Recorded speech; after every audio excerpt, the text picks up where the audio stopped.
یہ جو حاملہ ہے یہ عقائد حقہ کی تکرار کرے. اس دوران کوئی سی بھی اچھی سی عقائد شیعہ کی کتاب لے کر اس کے دلائل کے ساتھ اس کا مطالعہ کرے.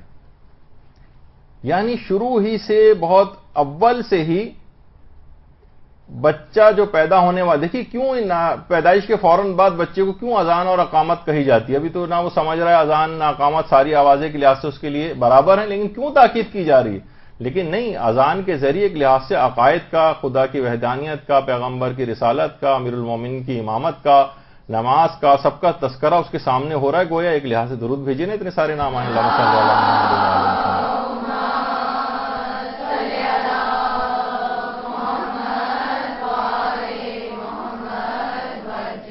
اس کا مطلب ہے کہ عقائد بچے کے اندر سرایت کر رہے ہوتے ہیں، ابتدا سے دوران حمل بھی سرایت کر رہے ہوتے ہیں اور پیدائش کے فوراً بعد بھی، جبکہ وہ اتنا سن اور سمجھ بھی بظاہر نہیں رہا ہوتا. تو اچھا، بہت ساری عقائد کی کتابیں، اچھی کتابیں ہیں، جیسے اعتقادیہ شیخ صدوق کے نام سے اردو میں جو الاعتقادات ان کی کتاب ہے، اس کا اردو ترجمہ اعتقادیہ شیخ صدوق کے نام سے، جس میں سارے عقائد شیعہ مختصراً لکھے ہوئے ہیں. اور اسی طریقے سے آغا محسن قرتی کی کتاب مکتب رسول ہے. حاملہ اس پورے حمل کے دوران اس دلائل کے ساتھ تمام عقائد حقہ کو ایک دفعہ گزار دے، یعنی اس کو پڑھتے ہوئے، اس پر اعتقاد رکھتے ہوئے، اپنا یقین جزو ایمان بناتے ہوئے ان تمام عقائد سے گو تھرو ہو جائے.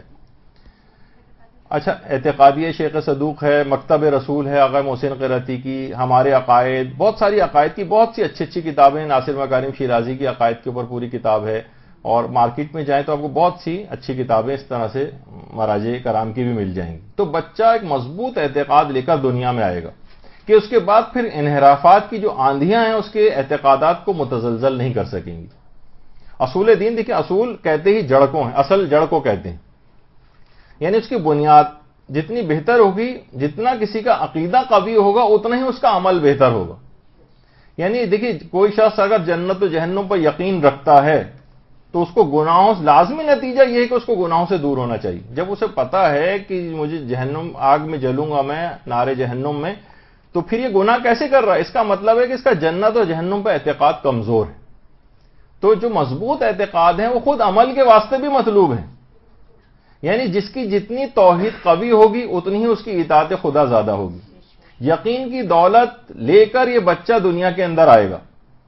اور میں نے جیسے کہا کہ عقائد کی مضبوطی عمل کے واسطے بھی مطلوب ہوتی ہے. یعنی جتنا عقیدہ مضبوط ہوگا اتنے پھر دنیا کی سختیاں اس کو ہٹا نہیں سکیں گی، ڈگمگا نہیں سکیں گی. سختیوں میں اس کو راحت محسوس ہوگی. یہ جو آپ سنتی ہیں حضرت مریم کی خواہش کی، جب حضرت مریم کا انتقال ہو گیا تھا اور اس کے بعد حضرت عیسیٰ نے انتقال کے بعد اپنی والدہ سے پوچھا تھا کہ مادر گرامی اگر اس دنیا میں کیا آپ دوبارہ آنا چاہتی ہیں؟ کہا میں دوبارہ آنا چاہتی ہوں اس شرط پر کہ مجھے دوبارہ آ کر میں اس دنیا میں سردیوں کی راتوں کے اندر میں عبادت کر سکوں اور گرمیوں کے دنوں میں روزے رکھ سکوں.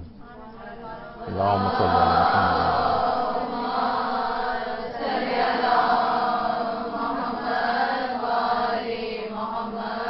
ان کے اندر تو زحمتیں ہی زحمتیں، سردی کی رات میں عبادت کرنا اور گرمیوں میں روزے رکھنا. لیکن کیا ہے کہ نہیں، اعتقاد جتنا زیادہ مضبوط ہے اتنا ہی وہ عمل کی طرف زیادہ رغبت دلاتا ہے. یہی وجہ ہے کہ اعتقاد اتنا مضبوط تھا اصحاب امام حسین علیہ الصلوۃ والسلام کا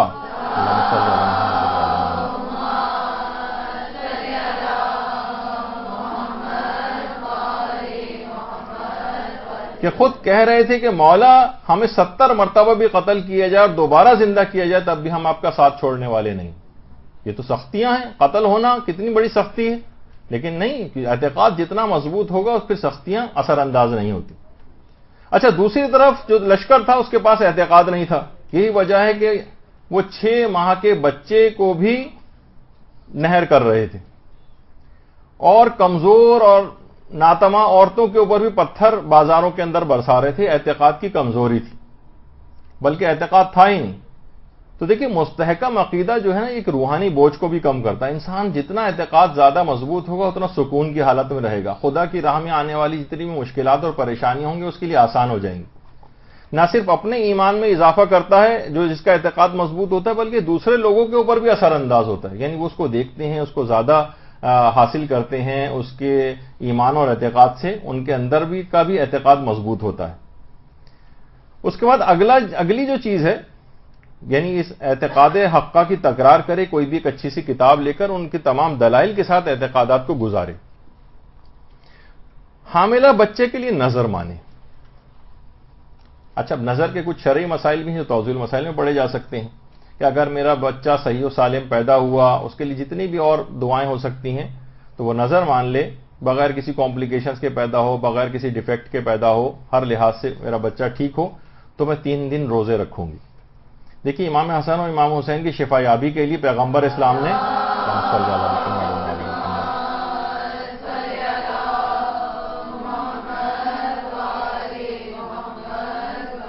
بلکہ پورے خاندان نے نظر مانی تھی 3 روزوں کی کہ شفا یاب ہونے کے بعد پھر 3 روزے رکھے تھے، اور پھر پورے سورہ دہر ان کی شان کے اندر نازل بھی ہوا تھا، جسے سورہ انسان بھی کہا جاتا ہے۔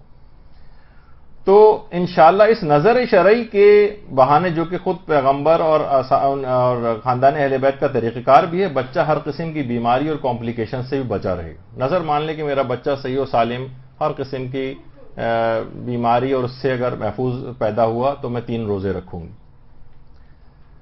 پھر علماء فرماتے ہیں کہ اگر حاملہ روزانہ کچھ مسائل فقہ سیکھے اور یاد کرے تو یہ بہت ہی زیادہ فائدہ مند ہے۔ اپنی اپنی کیپیبلٹی کے مطابق جتنا اس کا ذوق ہے وہ اس کے مطابق 10-20 مسئلے سیکھے، باقاعدہ کتاب سے سیکھے، توضیح المسائل سے سیکھے، درس سن کر سیکھے۔ سب سے بہترین دروس تو ہمارے جو فقہ کے ہیں وہ مولانا صادق حسن صاحب قبلہ کے ہیں، وہ اگر وہ سنے اس دوران، یا دیگر علماء جو ہمارے مدرسے میں آتے ہیں ان کی جو مسائل فقہ کے دروس ہیں وہ سنیں۔ تو بہرحال کسی بھی طریقے سے خدائی احکامات کو سیکھے۔ بہت ہی عجیب و غریب اثرات ہیں اس کے، بہت ہی عجیب و غریب۔ یعنی روایات میں تو یہاں تک یہ بات آئی ہے کہ اگر پروردگار عالم کسی کی بھلائی کا ارادہ فرماتا ہے تو وہ اس کو علم فقہ جو ہے عطا فرما دیتا ہے۔ یعنی اس کا مطلب یہ ہے کہ پروردگار نے اس کی بھلائی کا مکمل ارادہ کیا ہوا ہے۔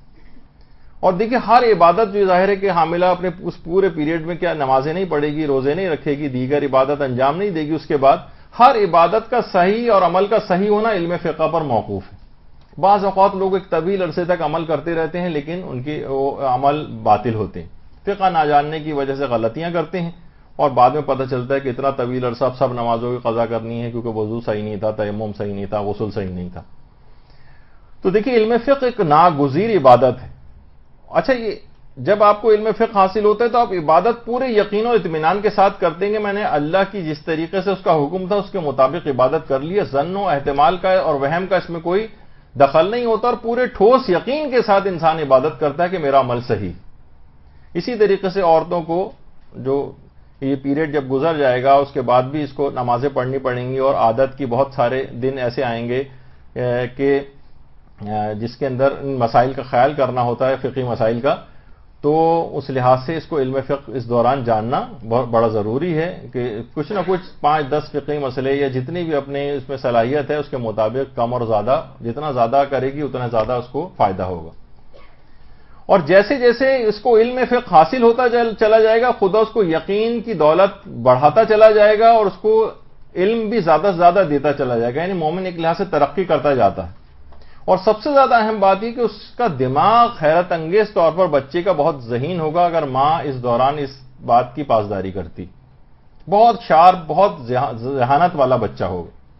دیکھیے، آج کل ایک ٹی وی بڑے پروگرام بھی آ رہے ہیں، باقاعدہ پروگرام آ رہے ہیں کہ جناب دیکھیے اسرائیلی لوگ کتنے زیادہ کامیاب ہیں، پورا اسرائیل جو ہے کہ لوگ کتنے زیادہ مختلف فیلڈز کے اندر کامیابیاں حاصل کرتے ہیں، کس طرح سے ہو رہا ہے، باقاعدہ پورے ٹی وی پروگرام اس کے اوپر۔ حالانکہ پاکستان کے اندر کتنا زیادہ یعنی ان کے خلاف ایک وہ جذبہ پایا جاتا ہے، لیکن ٹی وی پروگرام باقاعدہ اس طرح کے کیے گئے۔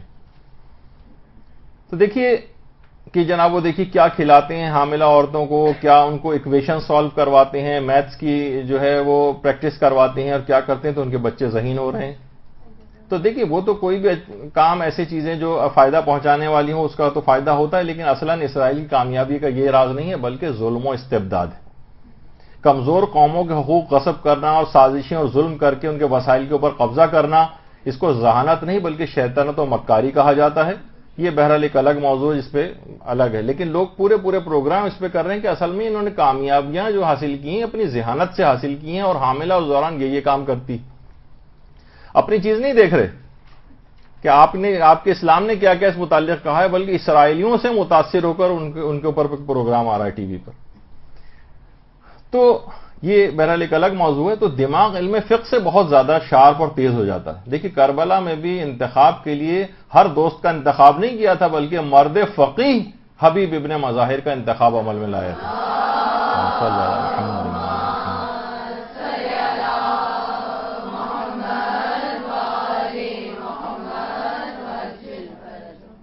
مولا بھی باقاعدہ بازار کوفہ میں آ کے لوگوں کی دکانیں بند کروا دیتے تھے اور ایک جملہ کہتے تھے کہ الفقہ ثم المتجر، جاؤ پہلے علم فقہ حاصل کرو پھر آ کر تجارت کرنا. دکانیں بند کروا دیتے، جاؤ پہلے، کیونکہ ضرور تم اس کے اندر گناہ کے اندر مبتلا ہو جاؤ گے.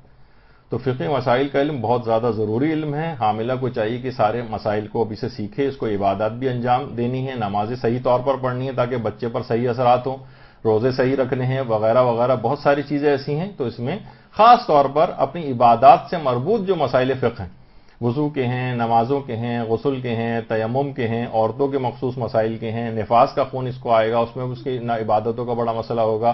یہ سب چیزیں اس کو اس دوران پوری سیکھ کر رکھنی. دیکھیے اصل جو علمی محفلیں ہیں نا، جن کا روایت میں تذکرہ آیا ہے کہ وہ وہی ہیں جن میں حلال و حرام کی تعلیم دی جاتی، جنہیں جنت کے باغات کہا گیا ہے. فقہ سے ہمیشہ یہ ہوتا ہے، علم فقہ سے، کہ اس سے دماغ بہت زیادہ تیز ہوتا ہے. ایسی عورتیں جن جو خود فقہی مسائل کو بہت زیادہ دوران حمل یاد کریں اور توضیح المسائل اور دیگر چیزوں کو علم فقہ کو حاصل کریں، ان کے بچے بھی پھر پوزیشن ہولڈرز بنیں گے. یعنی عام دنیا کے اندر بھی ظاہر ہر شخص چاہتا ہے کہ میرا بچہ اچھے سے اچھا پڑھے، تو یہ اس دوران تھوڑی سی یہ اپنی رعایت کر لیں ان چیزوں کی، تو دیکھے گی کہ بہت پھر آسانیاں ہی آسانیاں اس کے لیے ہوتی چلی جائیں گی. اور کبھی بھی کہا جاتا ہے کہ جو علم فقہ حاصل کرتا ہے یا اس میں تھوڑا سا بھی کچھ اپنی مہارت کو پیدا کرتا ہے اور اپنے دماغ کو زیادہ اس طرف لگاتا ہے، وہ کبھی بھی مالی تنگی کا شکار نہیں ہوتا. اس کی ہر ضرورت پروردگار عالم پورا کرتا چلا جاتا ہے. بہت بابرکت چیز ہے. یہی وجہ ہے کہ علم کے لحاظ سے بھی دیکھیے آپ کو کتنے سارے افراد نظر آئیں گے جو مفکر بھی ہیں اور مفسر بھی ہیں اور محدث بھی ہیں اور مبلغ بھی ہیں اور بڑے بڑے عالم دین ہیں، لیکن ان کی تقلید نہیں ہو سکتی کیونکہ وہ فقیہ نہیں ہیں. فقیہ علم فقہ ایک ایسی چیز ہے کہ دیکھیے ہر مفکر کی بھی تقلید نہیں ہو سکتی. شہید مطہری کتنے بڑے مفکر تھے لیکن تقلید ان کی نہیں کی جا سکتی. مفسر قرآن آیت اللہ سید محمد حسین طباطبائی کتنے بڑے مفسر قرآن کے آج تک ان کا ایسی تفسیر نہیں لکھی گئی جیسے انہوں نے لکھی، لیکن تقلید نہیں ہو سکتی. محدث قمی شیخ عباس قمی کتنا بڑا محدث کبیر کہا جاتا ہے، لیکن تقلید ان کی نہیں کی جا سکتی. کتنا ہی بڑا مبلغ ہو، اشتہاردی آغا اشتہاردی کا کتنا بڑا ان کا درس اخلاق ہوتا، تقلید نہیں ہو سکتی. کتنا ہی بڑا عالم دین ہو آیت اللہ مرتضی عسکری، لیکن تقلید نہیں کی جا سکتی. تقلید ہوگی فقیہ اور عالم کی تقلید کی جائے گی.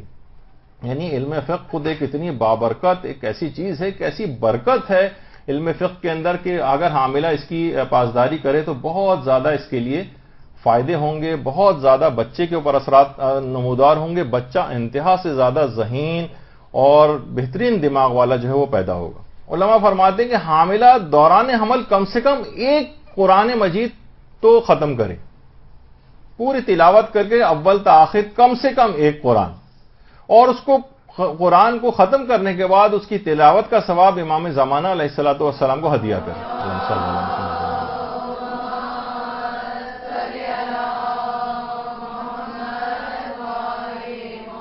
روایات میں بھی یہ بات آئی ہے کہ اگر کوئی شخص قرآن کو پورا ختم کرنے کے بعد معصومین میں سے کسی ایک معصوم کو بھی اگر ہدیہ کر دے تو وہ قیامت میں اہل بیت کے ساتھ محشور کیا جائے گا. تو اب دیکھیے قرآن اس دنیا میں بھی حفاظت کرتا ہے، مرنے کے بعد بھی انسان کی حفاظت کرتا ہے، اس کو عذابوں سے بچاتا ہے. ہمارے جو سامان سفر آخرت بیگ اس میں باقاعدہ قرآن جو قبر میں ساتھ دفن کیا جاتا ہے. تو اس دنیا میں بھی قرآن انسان کا محافظ ہے، مرنے کے بعد بھی محافظ ہے.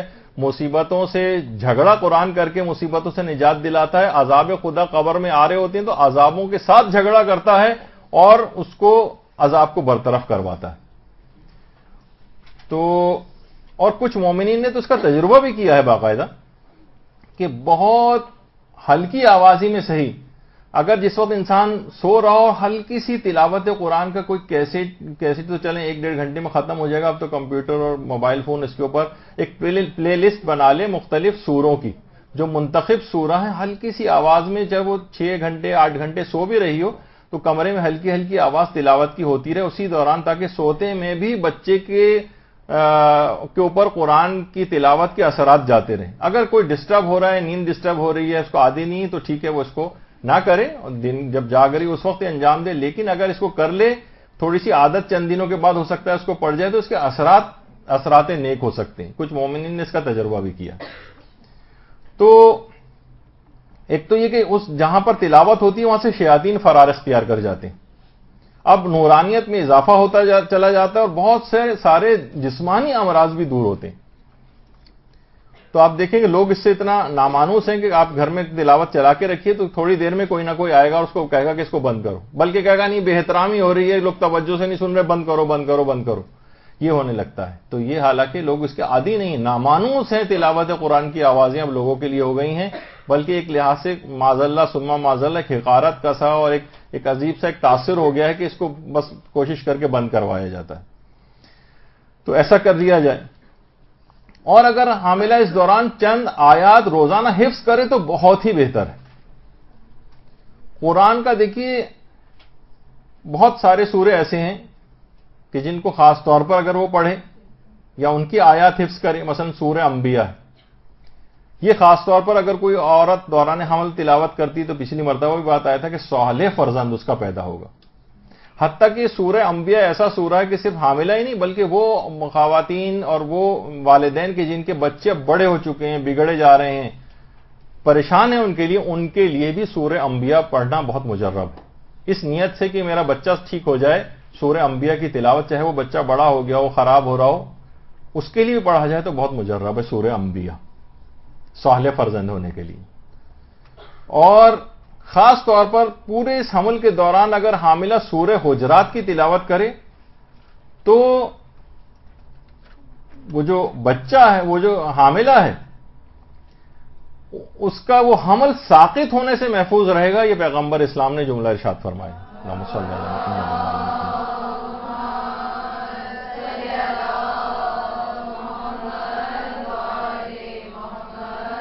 دیکھیے پہلی پریگنینسیز میں عام طور پر ایبارشن وغیرہ کافی کامن, تو پہلی دفعہ ہی میں ایک ایسی کوئی کمپلیکیشن نہ ہو کہ وہ بچے کا اسقاط ہو جائے, اس کے لیے پیغمبر نے بتایا کہ سورہ حجرات کی اگر وہ تلاوت کرے تو بچہ ساقط ہونے سے محفوظ ہو جائے گا. اور خاص طور پر علماء کہتے ہیں کہ ڈیلیوری سے 3 ماہ پہلے خاص طور پر تلاوت قرآن زیادہ کرنے کی اہمیت بڑھ جاتی, یعنی آخری 3 ماہ میں تلاوت قرآن کی تاکید زیادہ. اور دوران حمل 2 علی الخصوص سورہ مریم اور دوسرا سورہ ہے سورہ محمد, یہ 2 سورے علی الخصوص بہت ہی مفید ہیں. اس تلاوت قرآن سے فائدہ یہ ہوگا کہ اس تلاوت سے بچے پر قرآنی رنگ چڑھتا جائے گا, وہ آیات قرآنی کے سائے میں گویا پرورش پائے گا. قرآن اس کے گوشت اور خون میں مخلوط ہو کر اپنی نورانیت کو جذب کر دے گا. یہ فائدہ ہے اس کے اندر بہت زیادہ. اور پھر یہ کہ بچہ انشاءاللہ جو ہے وہ سعادت مند بھی ہوگا, نیک اور صالح جو ہے وہ بنے گا. حتیٰ کہ بڑھاپے تک جو تلاوت سے اس کو شغف, بہت سی خواتین ہیں جن کو تلاوت قرآن سے شغف بچپن سے لے کر بوڑھے ہونے تک تلاوت قرآن اس کا کبھی ساتھ نہ چھوٹے گا. تو یہ سعادت اس طرح سے آگے چلتی ہے. تو بہت سارے کچھ عرصے پہلے, اب مجھے پتہ نہیں اب آتے ہیں نہیں, جو چھوٹے بچوں کے لیے کچھ تکیے ٹائپ کے بھی ڈیزائن ہوئے تھے جس کے اندر ایک چھوٹا سا کیسٹ ریکارڈر لگا ہوتا تھا ہلکی آواز میں, اس میں مستقل بچہ اس کے اوپر لیٹے اور ہلکی ہلکی آواز میں تلاوت قرآن کی آواز آتی رہتی تھی. شہریار پرہیزگار جو ایک مشہور قاری ہیں ایران کے, ان کی آواز کے اندر. تو اب پتہ نہیں کہ وہ تکیے آتے ہیں نہیں آتے, نہیں کہیں سے آتے ہوں تو وہ منگوائے جا سکتے ہیں اگر بچے کو لٹانے کے حوالے سے. اچھا, ایک اور سب سے زیادہ اس کا فائدہ ایک اور چیز یہ ہوگی کہ اس بچے کا حافظہ بہت زیادہ قوی ہوگا, جس کی ماں اس دوران تلاوت قرآن اس انداز سے کرتی رہے گی. قرآن کو کچھ آیات روزانہ حفظ کرے تو اس سے اس کے بچے کا خود حافظہ بہت قوی ہوگا. اور یہ بچہ شک اور وسواس کی بیماری سے بھی محفوظ ہو جائے گا, کیونکہ قرآن کی خصوصیت یہ ہے کہ شک سے نکال کر یقین کی طرف لے کر آتا ہے. تو جو ماں اس طرح سے اس کا اہتمام کرتی رہے گی تو پروردگار اس کو محفوظ رکھے گا شک اور وسواس کی بیماری سے, اس کو بھی اور اس کے بچے کو بھی. حاملہ اس دوران مجالس عزا میں ضرور شریک ہو اور گریہ بھی کرے. دیکھیے ہمارے چھٹے امام جعفر صادق علیہ الصلوۃ والسلام فرماتے ہیں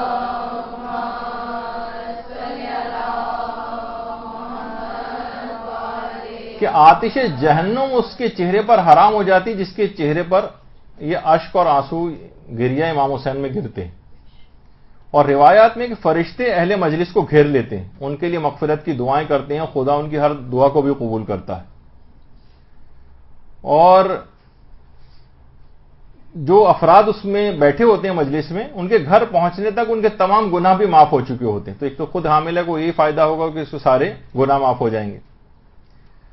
اور عزاداری جو ہے اس کا ایک فائدہ یہ بھی ہوتا ہے کہ تعلیمات اہل بیت کو سینہ بسینہ منتقل کرتی جاتی. ورنہ جو سیرت ہے اہل بیت کی, اگر یہ واقعتاً اس طور پر عزاداری ہو اور جہاں ہوتی وہ آئی اب تک, اب کچھ اس کے اندر کچھ نظر آ رہی ہیں ایسی چیزیں کہ اس میں صحیح تعلیمات اہل بیت کو نہیں پیش کیا جاتا, لیکن ورنہ سیرت اہل بیت کتابوں میں بوسیدہ ہو کر گویا دیمک کا خدا نخواستہ نوالا نہ بن جاتی. اور اس لحاظ سے یہ اس کے اندر جو تعلیمات بیان ہوتی ہیں کہ لوگوں کے دل و دماغ کے اوپر نقش ہوتی ہیں. اور خود حاملہ کا جو فرش عزا پر آنا ہے خود گویا اجر رسالت کی ادائیگی کے لیے آ رہی ہے یہاں پر. تو گویا یہ بچہ جو شکم میں ہے اور یہ جو ماں ہے یہ اہل بیت کی خوشی میں خوشی مناتے ہیں, جشن کے پروگراموں میں بھی جائے, یہ اہل بیت کے غم میں غم مناتے ہیں, مجالس عزا کے اندر آئے. تو اب جب اس مجلس میں آتی ہے تو اس کے اندر قرآن کی آیات بھی سنتی ہے, وہ اس کے اندر جو ہے احادیث مبارکہ بھی سنتی ہے, عقائد کی باتیں بھی سنتی ہے, اور فضائل اہل بیت سنتی ہے, مصائب اہل بیت سنتی ہے, ان کی سیرت کی باتیں سنتی ہے. تو اس کے اوپر یہ تمام اثرات یہ بچہ قبول کر رہا ہے. پھر وہ تبرک بھی کھاتی ہے جو خود بیماریوں سے خود شفا ہے. تبرک کے اندر ایک صفت پائی جاتی ہے, تو جسمانی امراض سے بھی اس کو شفا ملتی ہے. اسی دوران جب وہ گریہ ہو تو وہ اگر اپنے بچے کے لیے اس موقع پر, گریے کے موقع پر, مصائب کے موقع پر اگر بچے کے لیے خاص طور پر وہ دعا مانگے تو وہ لازمی قبول ہوتی. خود ذاتی طور پر میں نے کچھ دعائیں ایسی جو خود مقام گریہ میں کوئی خصوصیت کے ساتھ کچھ دعائیں جو اس وقت مانگی ہیں وہ لازمی قبول ہوئیں, یعنی ذاتی تجربہ بھی. تو آپ اس لحاظ سے کبھی کر کے دیکھیے کہ عین اس موقع پر انسان کا دل بہت زیادہ نرم ہوتا ہے, کسی قسم کا کوئی یقیناً جو مجلس عزا میں شرکت کے طفیل وہ گناہ بھی معاف ہو جاتے ہیں, تو انسان کا دل بہت زیادہ اس وقت نرم ہوا ہوتا ہے. اس موقع پہ جو بھی دعا مانگے وہ ضرور قبول ہوتی. اور دیکھیے بچہ شکم مادر میں ہر قسم کا یہ اثر بھی قبول کر رہا ہے, اور جب یہ گریہ کرے گی اور جو دعا اس موقع پر ہو رہی ہوتی ہے تو امام حسین علیہ السلام کی خصوصی توجہ اللہم صلی علی محمد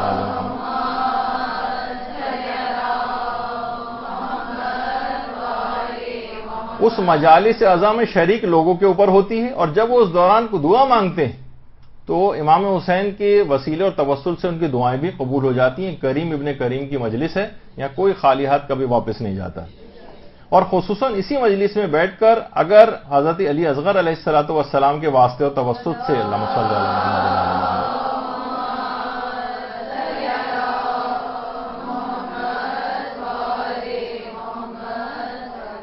اگر دعا مانگی جائے, باب الحوائج ہیں, لازمی دعا قبول ہوگی. اپنے بچے کے حوالے سے حضرت علی اصغر کا واسطہ دے کر حاملہ دعا مانگے, انشاءاللہ ضرور قبول ہوگی. اور ہمارے استاد محترم صحیح بات بیان کرتے تھے کہ دیکھیے کتنی چیزیں ایسی ہیں کہ اب دیکھتے ہیں کہ کوئی کتنا ہی فاسق و فاجر کیوں نہ ہو, اس دین کی طرف زیادہ راغب بھی نہ ہو, لیکن ایک عمل ایسا ہے کہ جو حاملہ عورتیں, یہ ہم نے تو اس وقت کہا ہے, لیکن اس کو تو پہلے سے انجام دے رہی ہیں, مجالس عزا کے اندر آتی ہیں. یہی وجہ ہے کہ کوئی شخص خواہ کتنا ہی بگڑ کیوں نہ جائے, کوئی اور چیز کیوں نہ ہو جائے, کبھی بھی عزاداری کو وہ نہیں چھوڑتا ہے. یعنی ماؤں سے عزاداری کس طریقے سے منتقل ہو رہی, یعنی اثرات ہیں اس کے خاص طور پر. تو ان کا باقاعدہ کچھ شاید وہ کلپ ہم نے لگا بھی دیا, اس کے اوپر وہ سن لیجئے گا کہ مولانا نے بڑی تفصیل کے ساتھ اس چیز کو بیان کیا. اور اس سے پہلے جو بھی ہم نے بیان کیا کہ یہ تو خیر بات ہو گئی. ایک چیز اور جو ہر مہینے شوہر کو انجام دینی ہے وہ یہ کہ ہر ماہ بیوی کے پہلو پر ہاتھ رکھ کر 7 مرتبہ سورہ قدر کی تلاوت کرے. یہ شوہر کی ذمہ داریوں میں سے ایک ہے. اس کے بہت فائدے ہیں. سورہ قدر 7 مرتبہ ہر مہینے بیوی کے پہلو پر ہاتھ رکھ کر. اور اگر کوئی شخص یہ چاہے کہ میرا پیدا ہونے والا بچہ دین کا حد سے زیادہ خدمت گزار بنے، تو شوہر و بیوی اگر دونوں اس عمل کو انجام دیں، اور ایک خاص درود جو اس متعلق کہا گیا ہے کہ اللہم صلی علی فاطمہ و ابیہا و بعلہا و بنیہا و سر المستودع فیہا بعدد ما احاط بہ علمک، اگر یہ والا درود زیادہ سے زیادہ اگر حاملہ پڑھے تو بہت قوی امکان ہے کہ اس کا بچہ بڑا ہو کر دین کا محافظ بنے گا، دین کا خدمت گزار بنے گا. یہ بہت بڑا فائدہ اس درود کا ہے، اس کو بھی انجام دے. پھر علماء فرماتے ہیں کہ حاملہ واجب نمازوں کو ان کے اول اوقات میں انجام دے. اگر واجب نمازوں کو اول اوقات میں انجام دے گی تو دین میں بھی، اس دنیا میں بھی اور آخرت میں بھی اس کا بچہ اول آئے گا. وہ خود بھی اول آئے گی اور اس کا بچہ بھی اول آئے گا. یہی وجہ ہے کہ آیت اللہ بہجت فرماتے تھے کہ جو میرے اپنے استاد تھے آیت اللہ علی آقا قاضی، یہ ان کی جوانی کی تصویر ہے، یہ خود نقل کرتے تھے کہ اگر نماز واجب کو اگر کوئی شخص اول اوقات میں ادا کرے اور مقامات عالیہ پر فائز نہ ہو تو وہ مجھ پر لعنت کرے. یعنی یقینی طور پر اب یہ حاملہ بھی مقامات عالیہ پر فائز ہوگی اگر یہ اول وقت میں نمازوں کا اہتمام کرتی ہے، اور اس کا بچہ بھی عالی مقامات کو دنیا اور آخرت میں حاصل کرے گا. اور اگر اول وقت میں پڑھنے سے مراد یہ ہے کہ اگر نماز کے وقت سے کچھ پہلے وضو کر کے نماز کی تیاری کر لے، کیونکہ پیغمبر یہ جملہ ارشاد فرماتے تھے کہ جس نے وقت آ جانے کے بعد وضو کیا اس نے نماز کی بے احترامی کی. نماز کے وقت سے کچھ پہلے وضو کر کے بیٹھے اور اس کے بعد پھر نمازوں کو اول اوقات کے اندر ادا کرے. اگر ممکن ہو تو حاملہ ایک بار کم سے کم جتنی زیارتیں معصومین ممکن ہو اس حمل کے پیریڈ میں اگر یہ قبور کی زیارت کے لیے چلی جائے، ایران کی زیارت کے لیے جانا ممکن ہو وہاں چلی جائے، عراق کی زیارت کے لیے جانا ممکن ہو وہاں چلی جائے، ایران اور عراق دونوں جانا ممکن ہو وہ چلی جائے، عمرے کے لیے مثلا جائے تو وہاں مختلف زیارتیں، جس طریقے سے پیغمبر اسلام کی قبر کی زیارت کے لیے اللہم صلی علی محمد و آل محمد.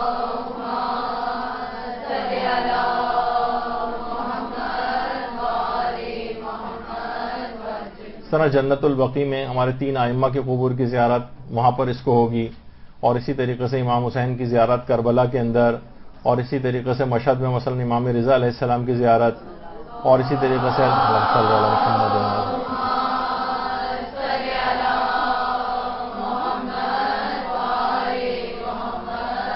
کاظمین میں ہمارے 2 امام ہیں، اس کے علاوہ سامرہ میں 2 ہیں.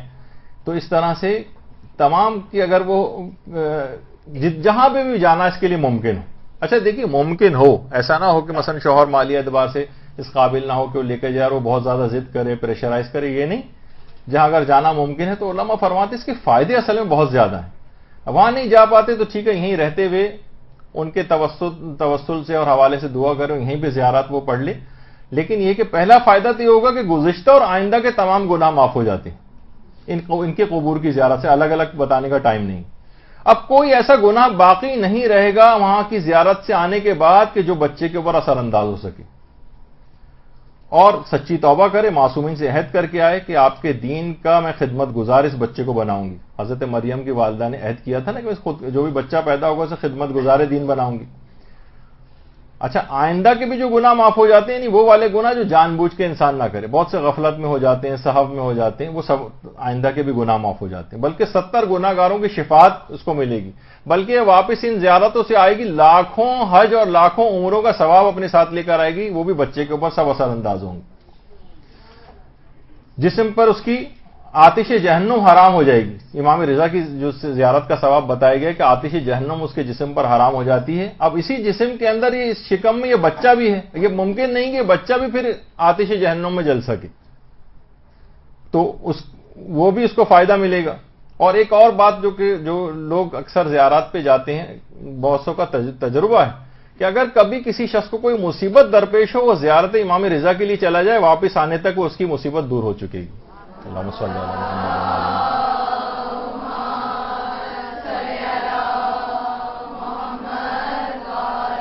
جن افراد نے اس کا تجربہ کیا ہمیشہ 100% اس کو کارآمد پایا. اچھا اسی طریقے سے اب زیارات کے اوپر جائے گا حضرت مسلم ابن عقیل، جن کی پوری نسل واقع کربلا میں ختم ہو گئی. ان کی اس نسل جو ختم ہو گئی واقع کربلا میں، اس کے واسطے اور توسط سے مسلم ابن عقیل کی قبر پہ جا کر اور طفلان مسلم وہاں پر جو بھی اپنے بچوں کے لیے دعا مانگے گا وہ لازمی قبول ہوگی.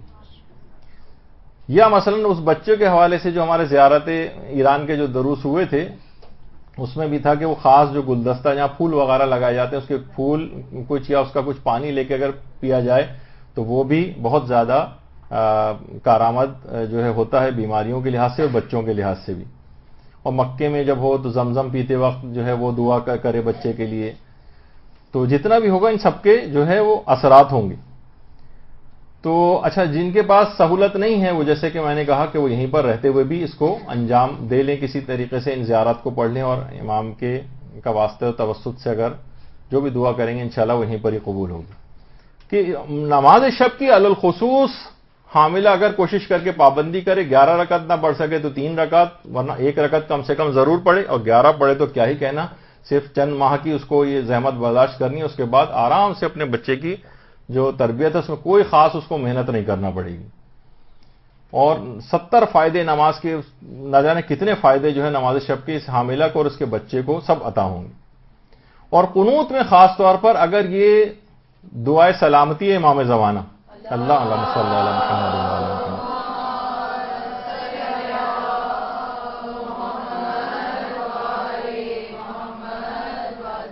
90 فائدے کم سے کم دعائے سلامت امام زمانہ کے لیے دعا کرنے کے علماء نے روایات کے اندر جو اپنی کتابوں کے اندر بیان کی.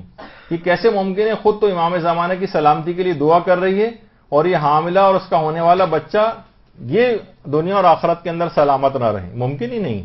تو امام زمانہ کی سلامتی کے لیے اس طرح سے قنوت میں اگر یہ دعا کرے اور الگ سے بھی. بس ایک آخری چیز میں اور بیان کر دی جائے کہ حاملہ کون کون سی غذائیں کھائے. اس پہ تو خیر ہمارا پورا درس ہو چکا ہے، جو بہترین جو کون سی غذائیں ہیں جو جن کے روحانی اثرات اس طرح کے ہوتے ہیں. لیکن کچھ چیزیں روایت میں الگ سے بتائی گئی ہیں حاملہ کے لیے. مثلا پیغمبر فرماتے ہیں کہ دوران حمل کے آخری جو مہینے اس میں کھجور کھائے تاکہ اس کے بچے خوش اخلاق اور بردبار ہوں. حاملہ کو تاکید کرو کہ بہی کھائے تاکہ اس کے بچے خوش اخلاق ہوں. اور اسی طریقے سے حاملہ خربوزہ کھائے تاکہ اس کے بچے خوبصورت اور خوش اخلاق ہوں، خوبصورتی بھی اور خوش اخلاقی بھی. اور پیغمبر فرماتے ہیں با اخلاق اور خوبصورت سیرت بچہ پیدا کرنے کے لیے عورتیں ناشپاتی کھائیں. تو یہ تمام چیزیں ایسی ہیں کہ یہ اپنی باپ کو اب چاہیے کہ تمام چیزیں اس طرح کے فروٹس جو ہے یہ گھر میں لا کر رکھے. خاص طور پر جیسے یہ بہی ہے، کوئنز جس کو کہا جاتا ہے، سفرجل بھی کہتے ہیں اس کو. اب یہ کوئی بھی اگر یہ کھائے گی حاملہ تو اس کا بچہ خوبصورت پیدا ہوگا، نیک ہوگا، خوش اخلاق ہوگا. نیک ہوگا، خوش اخلاق ہوگا، دلیر بھی ہوگا، شجاع بھی ہوگا. بلکہ اصول کافی میں تو باقاعدہ ہمارے چھٹے امام کی ایک روایت بھی اس سلسلے میں آئی ہے، اللہم صلی علی محمد وعلی محمد،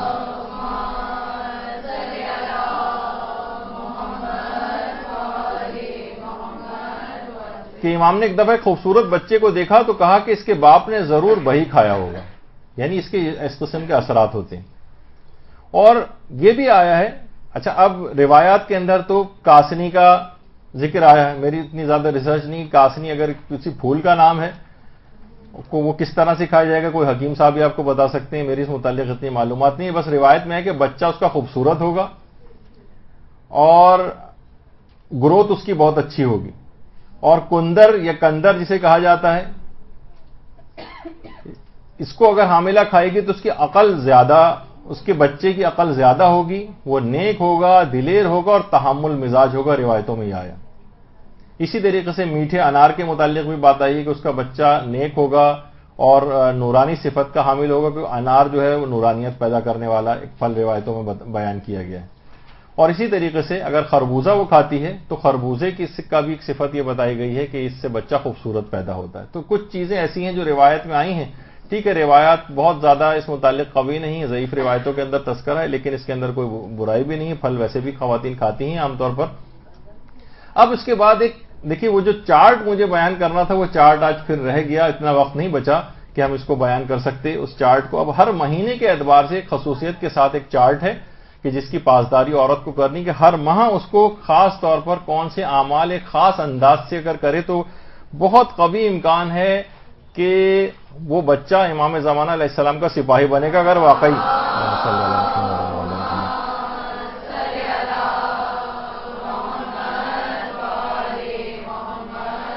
اس کو اگر وہ کسی طور پر بھی اس چارٹ کے اوپر عمل کر کے اس کے طریقہ کار کے مطابق عمل کرے، جو انشاءاللہ ہماری اگلی گفتگو کا موضوع بحث اس کو لے کر آئیں گے۔ وصلی اللہ علی محمد وآلہ الطیبین الطاہرین برحمتک یا ارحم الراحمین وصلی اللہ علی محمد وآلہ